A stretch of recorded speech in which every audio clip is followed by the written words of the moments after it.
بعض اوقات مرد بیوی کے جائز حق پورے نہیں کرتا اور جو اخراجات ہیں وہ نہیں دیتا، تو اس سے خاندانوں کے درمیان بھی تفاوت پیدا ہوتا ہے اور زوجین کے درمیان بھی اختلاف جنم لیتا ہے۔ اگر شوہر مفلوک الحال ہے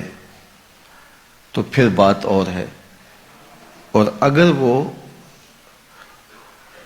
صاحب استطاعت ہے، اللہ نے اس کو مالی آسودگیاں عطا کی ہیں،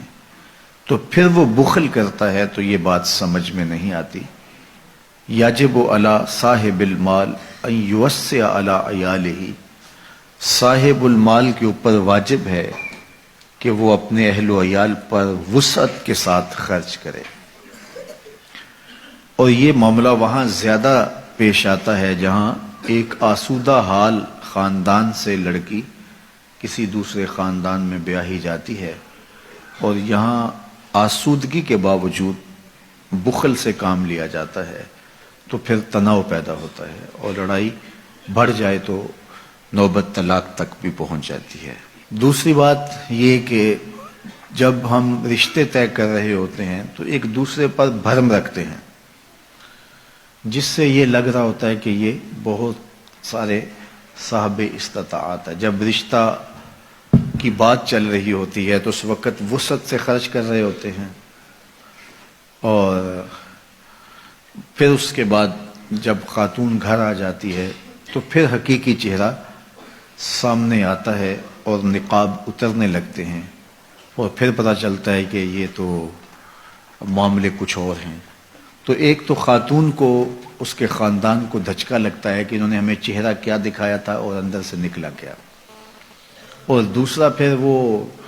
مزید بخل سے جب کام لیتے ہیں تو پھر لڑائی کی نوبت آتی ہے۔ تو میرا خیال ہے کہ جب بھی رشتہ طے کیا جائے تو ساری صورتحال فریقین کے سامنے ہونی چاہیے، تاکہ وہ اپنی مرضی کے مطابق فیصلہ کرے۔ اور شریعت نے جو ہمیں کف برابری کا کہا ہے تو اس کی حکمت بھی یہی ہے۔ جب خاندان برابر کا ہوگا تو اس کا نباہ ہونا ممکن ہے۔ دونوں کے جب معاشرتی مقام میں فرق ہوگا تو اگر بیوی فائق ہے تو وہ شوہر کو غلام بنانے کی کوشش میں لگ جائے گی اور اپنے ماں باپ کی دولت و ثروت کی بنیاد پر اس کو نیچا دکھانے کی کوشش کرے گی، اور مرد کی فطرت میں یہ ہے نہیں ہے تو لڑائی پیدا ہوگی۔ اور اگر عورت غریب خاندان سے ہے اور شوہر غیر معمولی امیر ہے تو پھر وہ اپنے سسرالیوں کے ساتھ رویہ اور انداز کا رکھے گا، اور بیوی کے ساتھ بھی اس کا رویہ اور طرح کا ہوگا کہ یہ میرے مرہون منت ہیں، تو پھر اس کا نتیجہ یہ ہوگا کہ بودھ بڑھتا چلا جائے گا اور خاندان ٹوٹ جائیں گے۔ اس لیے اپنے جیسے لوگ ہی تلاش کرنے چاہیے تاکہ یہ بودھ درمیان میں نہ ہو۔ اسی طرح جو ہے وہ خاتون انتہائی دیندار ہے اور جو لڑکا ہے وہ انتہائی دنیا دار ہے، یا اس کے برعکس کہ لڑکا انتہائی دیندار ہے اور خاتون انتہائی دنیا دار، تو پھر بھی نبھا نہیں ہوگا۔ خاتون کی آرزو ہوگی کہ میں نقاب میں رہوں، شرعی پردے میں رہوں، اور شوہر کہے گا کہ یہ بے پردہ ہو کہ میرے دوستوں کے ساتھ ملاقات کرے، ہم کھانا کھانے جائیں اور ہم پارک میں ٹہلیں، اور عورت کا حیا، اس کی شرم مانے ہوگی، تو اس سے تناؤ پیدا ہوگا۔ اور اسی طرح اس کے برعکس کہ عورت اگر جو ہے وہ کھلے ڈلے ماحول سے آئی ہے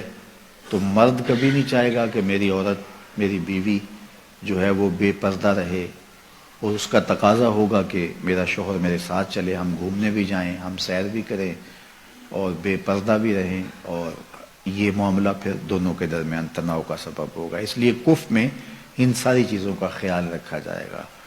کہ ان کی مالی مطابقت بھی ہو، ان کی ذہنی مطابقت بھی ہو. شرعی اور ذہنی مطابقت ہوگی،